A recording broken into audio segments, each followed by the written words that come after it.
Madragoas da Amália, com António Vieira. Muito boa noite, sejam bem-vindos a mais uma edição das Madragoas, mais uma hora de conversa. Desta feita tenho o prazer de receber aqui a autora Carla Paes. Ela vem apresentar-nos o seu novo livro, chama-se Mea Culpa, o livro que, aliás, nos vai acompanhar ao longo deste programa. Carla, muito obrigado por estares aqui connosco. Eu peço que te comeces por apresentar. Se conseguires fazer uma apresentação sucinta da tua pessoa, eu agradeço. Como é que te apresentarias a este vasto auditório que nos ouve? Isso é uma pergunta extremamente difícil e o que é que eu posso dizer? O que é que tens andado a fazer? Bom, além de ter escrito este Mea Culpa. O que todos nós fazemos, trabalhar, não é? Porque precisamos imenso trabalhar. Mas tenho andado... Este é o teu primeiro livro? É o meu primeiro romance a sério. Posso dizer assim. É o primeiro romance que podemos dizer, é o primeiro livro a sério. É o primeiro livro que editaste, que sai? Sim. Mas já tinha escrito outros? Já tinha escrito outros que saíram também, mas que não têm qualquer tipo de que não são de todos chamados para aqui, que não são para mim válidos em termos de literatura, se assim pudermos dizer. Mas são válidos em termos do teu percurso enquanto escritora?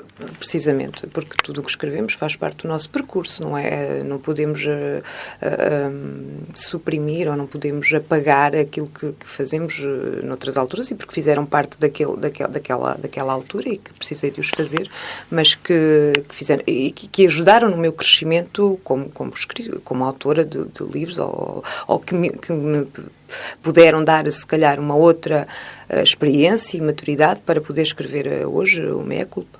Como é que foi o processo para até escreveres este livro? Quanto tempo demorou? E qual é que foi o gatilho para a escrita deste Mea Culpa?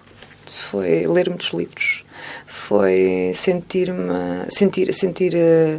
que a nossa sociedade, nós avançamos muito e gostamos de nos considerar civilizados e por vezes tenho a sensação, quanto mais civilizados nos consideramos, mais brutos e mais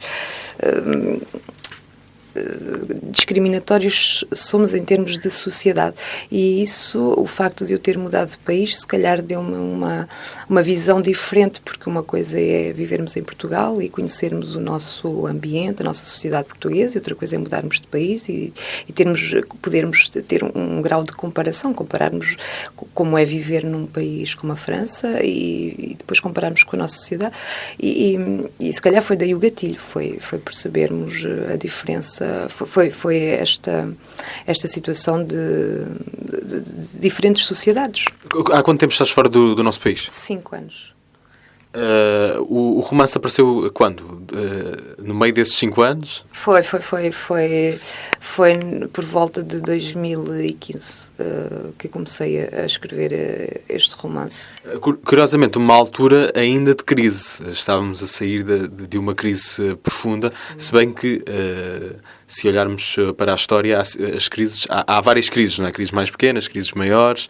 A verdade é que muitas pessoas hoje em dia continuam a viver enormes dificuldades, mas aquele período mais cinzento que associamos, pelo menos dizem os analistas, que está ultrapassado. E já conseguimos notar algumas coisas nas nossas vidas. Noto isso.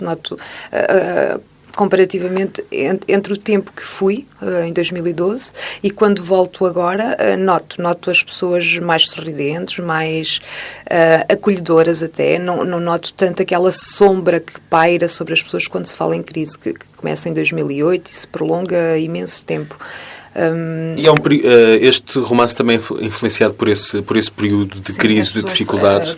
Quando aparecem este tipo de crises, normalmente financeiras, não é? Económicas, isso é uma bola de neve, não é? Traz uma crise a todos os níveis, uma crise de valores, uma crise as pessoas perdem a esperança, ficam deprimidas, há um desespero enorme, e isso faz com que os sentimentos mais negros que nós temos tendência a pôr para trás das costas porque não queremos viver nesse tipo de sentimentos, vêm todos ao de cima e nós notamos essa... A balança desequilibra-se, é como se a balança se desequilibrasse em termos de emoções. Ficam ao de cima as más emoções, a sombra, e guardamos para dentro o que nos deveria fazer sorrir. E o livro nasce precisamente desse tipo de contrabalanço, na crise, no seio de uma crise económica, vermos depois as crises emocionais e psicológicas que as pessoas atravessam, porque atravessam muito. Como é que conseguiste transmitir essas crises emocionais, psicológicas, através deste livro, fazendo uma pergunta ainda mais geral? Quais são as personagens, qual é que é o enredo deste livro, se é que tem enredo, ou qual é a forma em que aparece aqui, neste Meia Culpa? O livro é como se fosse um jogo de espelhos, portanto, ninguém é o que parece ser. E, no fundo, todos nós temos esta capacidade de se adaptar e de se fazermos dissimular em termos de opções. E, portanto, os personagens deste livro são... Há o Amadeu Jesus, que é o personagem, no fundo, principal, que é filho de uma prostituta e que nasce no seio de uma aldeia onde há vamos lhe dizer, uma hipocrisia, porque nós também temos sociedade, na nossa sociedade existe muita hipocrisia, que as pessoas são avaliadas ou pelo nome que carregam, ou pela família onde nasceram, ou pelo trabalho que efetuam. E eu peguei no Amadeu de Jesus, filho de uma prostituta, para tentar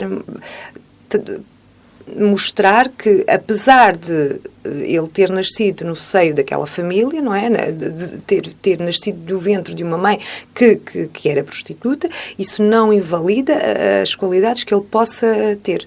E foi um bocadinho à volta disto que eu construí a história. Porque as pessoas têm sempre mais do que 1, 2 ou 3 lados até.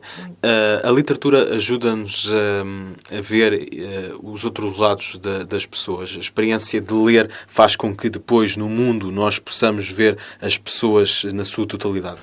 A literatura quase que nos deixa a nu, quase que desnuda tudo o que pode haver por detrás daquilo que nós somos ou que aquilo que tentamos mostrar ser. A literatura tem essa capacidade. E há excelentes escritores que o fazem. Carla Paes, convidada esta noite das Madragoas, ela traz-nos Meia Culpa, primeiro romance da Carla Paes. É uma edição da Porto Editora e é sobre ele que vamos conversar ao longo desta hora nas Madragoas, mas vamos ouvir também fados, e a Carla gosta de ouvir a voz da Aldina Duarte. É isso que vamos fazer, até porque o último disco da Aldina Duarte tem, à semelhança de outros discos da Aldina, uma inspiração literária. Desta feita, o mote para este novo disco da Aldina Duarte é a obra da escritora Maria Gabriela Lansol. O disco chama-se Quando se ama loucamente. Vamos ouvir a faixa que dá título ao disco e vamos ouvir também Casa do Esquecimento. 2 temas da Aldina Duarte para ouvir neste programa. Casa do Esquecimento, Aldina Duarte. Este tema que acabamos de ouvir chama-se Casa do Esquecimento. De que maneira a memória está presente neste livro? As tuas memórias e também as memórias das próprias personagens. É engraçado que, não sei se acontece com outras pessoas, mas comigo deparo-me agora muito com esta situação. Quanto mais os anos passam, mais as minhas memórias em termos de infância, de adolescente, ficam nítidas. E isto é estranho porque... passaram muitos anos e vou buscar memórias que a certa altura nem achei que já não guardava, e nós somos feitos de memórias e talvez há alturas onde há memórias que ficam mais nítidas, há outras que se desfazem, mas todos nós somos feitos de memórias. Há uma história que a nossa, enquanto pessoas, somos uma cadeia de memórias que nos constrói. E os personagens são cheios de memórias também, porque temos uma personagem que é briosa e que faz parte do livro e que fui buscar de uma outra situação, mas que é uma rapariga que vive no seio das montanhas, e porque imaginem lá as montanhas do interior, onde os miúdos ajudam os pais nas pastagens e tudo isso, e ela é construída por memórias nefastas. Portanto, ela vem ela nasce de uma situação incestuosa, onde a mãe não consegue lidar com isso, tem um irmão doente, e todas essas memórias fazem dela. Ela quer sair daquela bolha que a fecha em termos de pessoa, porque ela não conhece nada para além daquilo, e aquelas memórias que a perturbam, e que a certa altura ela precisa de cortar essas memórias da vida dela para conseguir perceber o que é a vida para além daquelas montanhas. E, portanto, há alturas em que precisamos das nossas memórias para determinadas coisas, e há alturas em que precisamos de as eliminar da nossa vida. Mas elas fazem parte de nós enquanto pessoas. E é engraçado que um autor, para formar uma personagem e para pensar uma personagem, ele vai ter de conhecer as memórias das personagens muito além daquilo que está no livro. E tu crias um personagem, ou seja, quando começas a escrever, crias os primeiros traços do teu personagem, imagina-lo. E a partir do momento em que começas a escrever a história daquele personagem, há uma altura em que perdes o controle. Não és mais tu quem dita a história do personagem. E as memórias que vão ficar no livro é o personagem é o que o personagem quer que lá fique. Apesar de tu teres imaginado e saberes que aquele personagem tem uma história muito mais além do que aquilo que está no livro. Mas porque tu não consegues colocar tudo no livro, porque o personagem não te permite. Porque tu até podes imaginar um final para o teu livro e no fim o final não é nada daquilo que tu imaginaste, porque o personagem não te permite. Tu crias um personagem, mas é ele que vai contar a história depois a determinada altura. Aconteceu-te isto neste livro? Acontece-me quase sempre. Eu acho que vou contar uma história que começa de uma maneira e vai acabar de outra, e no meio aquilo dá uma reviravolta, e eu acho que já não sou eu que comando nada daquilo, e só tenho que colocar aquilo que o personagem quer que eu coloque, e ponto final. Uma das coisas que acompanha este livro são citações bíblicas, e há aqui uma presença ou ausência, não sei como é que preferes, de Deus. Qual é que é a importância dessa presença neste livro? A presença tem apenas a ver com o facto de estarmos a falar de personagens que cresceram e nasceram em aldeias. Nas aldeias, a presença da fé e de um Deus e de alguma coisa a que se agarrar é muito intensa.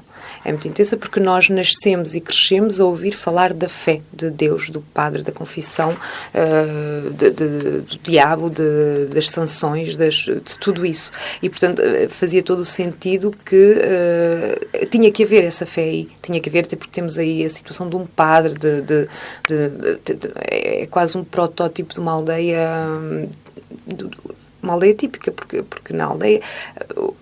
E eu falo porque eu cresci numa aldeia e lembro-me que a partir do momento em que fui para a escola primária, a primeira coisa que a minha mãe me diz quando vou para a escola primária é que tenho que ir à catequese. Tenho que ir à catequese, tenho que me confessar, tenho que aprender a confessar-me. Como é que se aprende a dizer pequei? E, portanto, isso é uma constante nas aldeias. É por isso que aparece aí as citações bíblicas e se fala de Deus. E como é que uma pessoa que, embora tenha crescido nesse ambiente, mas que acaba por sair dele, como é que trata essa atmosfera? Agora com distanciamento, mas como eu referi há pouco, há memórias da minha infância que me vêm agora muito nítidas, momentos. E isso faz, o facto de terem passado 30 anos, ou quase 40, faz com que nós tenhamos uma análise e uma capacidade de observar diferente. E, portanto, há muitas coisas que agora não fazem nenhum sentido. Carla Paes, convidada esta noite das Madragoas, ela traz-nos o livro Meia Culpa. Porquê Meia Culpa? Porque há uma certa altura na vida que todos nós devemos bater a mão no peito e dizer meia culpa, porque todos nós alguma vez fomos injustos para com o outro, todos nós tivemos, deveremos sempre, de certeza que já tivemos uma situação em que no final pensamos meia culpa. Deveria dizer isto, e no fundo foi um bocadinho por o ambiente, o geral do livro, por ser um jogo onde todos parecem ser alguma coisa que não são, e no fim baterem a mão no peito e dizerem meia culpa, porque todos nós temos um bocadinho de culpa nos julgamentos que fazemos. E achas que hoje em dia estamos a viver tempos em que as pessoas assumem facilmente a culpa? Ninguém assume a culpa. Hoje não há culpados. Ninguém quer ser culpado de nada. Toda a gente tem um discurso de opinião nítida, precisa. A minha opinião é que conta e eu não sou culpado de nada do que aconteceu. Hoje ninguém se coloca em questão. Hoje os erros que cometemos são muitas vezes, até no caso de algumas pessoas, vitórias. Uma espécie de trunfos, não é? Eu cometi este erro e orgulho-me dele. Há um orgulho meio estranho nos erros. Porque, atenção, isto não quer dizer que não possamos, de facto, aprender com os erros. E os erros não sejam, muitas vezes, motivos, lá está, utilizando aquela palavra de há pouco, gatilhos para uma aprendizagem. Mas, quando estamos muito cheios de nós e achamos que os erros são uma espécie de vitórias ou troféus, se cá fica difícil essa aprendizagem. Não sei se me faço entender. Porque há erros e erros, não é? E temos que ter a humildade. É o que eu acho que falta hoje muito em dia, é a humildade. Perdemos esse conceito de humildade. E dependendo do erro, podemos dizer cometi este erro, mas aprendi com ele e cresci com ele. E há erros em que são vitórias, mas que são atitudes vergonhosas, quase até. E as pessoas...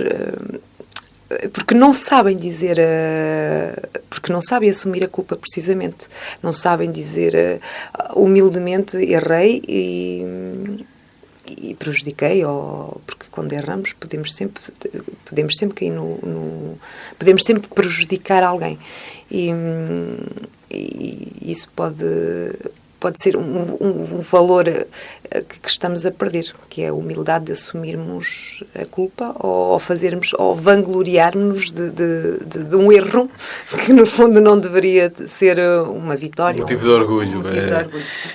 Carla, e enquanto escritora, estás arrependida podes fazer uma meia-culpa de alguma coisa que esteja neste livro? Essa é uma questão pertinente.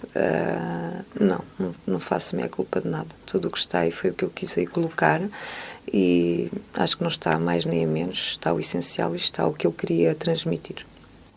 Carla Paes, convidada esta noite das Mandragoas, um pouco à boleia do tema sobre o qual falámos há pouco. Tens os olhos de Deus. Ana Moura. Neste programa vamos ouvir a Ana Moura com dois... Eu perguntava à Carla em off se ela me tinha... o que é que ela gostava de ouvir no fado. Já não me lembro quais foram as vozes que disseste. A Aldina Duarte, com certeza. A Ana Moura que vamos ouvir agora e... Marisa. Então vamos ouvir a Ana Moura e vamos ouvir a Marisa. Duas das grandes vozes da música portuguesa. O tempo não para. Marisa, de facto, um dos temas mais pedidos pelos meus convidados, mas eu gosto de fazer a vontade aos meus convidados e eu gosto também deste tema e por isso ouvimos este Tempo Não Para da Marisa, nesta noite em que eu converso com a Carla Paes. Ela traz-nos o livro Meia Culpa. Carla, o que é que aprendeste durante a escrita deste livro? Aprendi que estamos sempre a aprender. Aprendi que sou tão pequenina em termos de literatura e que os livros nos fazem crescer imenso. E acerca das tuas próprias conclusões em relação à vida, um livro também é uma investigação sobre a vida, quase uma investigação filosófica, mesmo sendo ficção. Isso de certeza absoluta. Há alturas, enquanto escreves o livro, que revês coisas da tua vida, que ponderas, que analisas com uma outra maturidade, de uma outra perspectiva que não tinhas quando elas aconteceram. É como se fosses um espectador que está a reviver as memórias, que vai buscar as tais memórias que fazem parte de nós enquanto pessoas. Carla, este é o teu primeiro livro. Aliás, uma pergunta que não te faço só a ti, mas a alguns dos meus convidados, porque tenho curiosidade. E sendo eu da comunicação social, tenho esta curiosidade de perceber como é que os autores lidam com os aspectos promocionais de um livro. Isto porque um autor, os escritores pelo menos têm aquela fama de gostar de escrever. Convém, um escritor gosta de escrever. Um escritor gosta de estar sozinho a escrever.